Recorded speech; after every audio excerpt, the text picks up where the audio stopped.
This one is another important one, and it's practice with authority.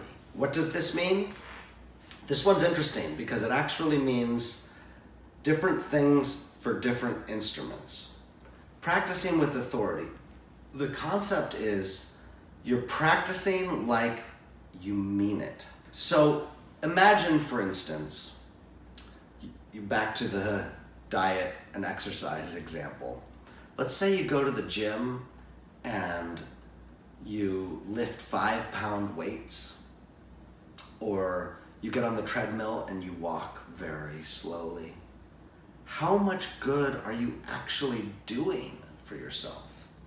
Not much.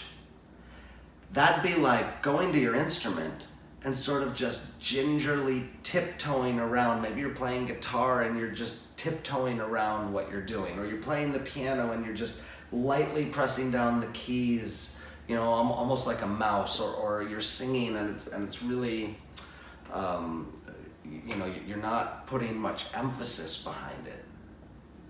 Same, so with music, if you do those things, you're not really ingraining it in your muscle memory very much. What is muscle memory? Well, let's talk about piano. The muscles up your arms, which control your fingers, need to be worked out to ingrain it in your muscle memory. So practicing with authority at the piano literally means practicing loud and with strong fingers. It doesn't mean banging. It means practicing firmly with authority, because you're just driving it into your system, into your brain, into your fingers like you mean it. And if you practice like you mean it, you're shaving so much time off of your energy. If you practice with like 50% touch, you're only practicing ingraining it in yourself about 50%. If you're playing the violin, it may not mean jamming the bow, like practicing with strong bow, or you know, slamming your fingers down. Like I said, this is something slightly different for all instruments. That's why it's called authority. So whatever it is to your instrument, you have to practice like you mean it. Now, when you're first learning something and you're unsure of the notes, yeah, you kind of have to tiptoe because you're figuring some things out. There's some, you have to navigate the unknown. And to navigate the unknown, you have to kind of ease into some things. But as soon as you can, try and start developing some authority around how you're playing it. Now, how does this compute when we're talking about things like artistry and dynamics? Because with dynamics and artistry, you're talking about many different types of touch as you're playing your instrument. You want to be loud at times, you want to be really soft and ginger at times, or very, not using much muscle in a moment. So I'll tell you this, by practicing with authority and practicing with strength, it becomes very easy once that part is done to back it down, and you suddenly have this freedom to play super quietly, to emote the most sensitive whispers of our instruments, to get this lofty art. It becomes effortless after having practiced with authority. That's why I always say dynamics and these artistic goals are the last piece of the learning puzzle when putting something together. First, you need to ease your way into knowing something, then drill that thing with massive amounts of authority.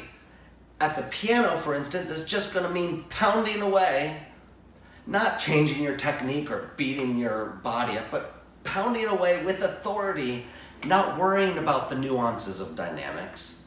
And then your facility to execute those dynamics afterwards is just silky smooth. Don't believe me? Try it. Try it for yourself. And if it doesn't work, give it some more time. Like I said, impatient patience. Now, this will work. This will work. But the only way for you to find out, if you doubt me right now, is to try it for yourself. What do you have to lose?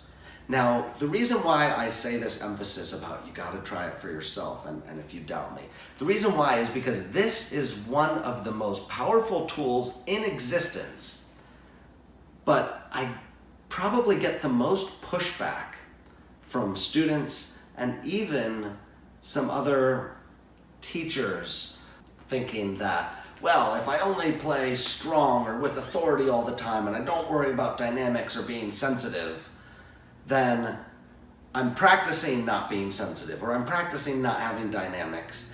And so therefore I'm going to end up playing in a boring or harsh type of way. And I'm telling you, that will not happen.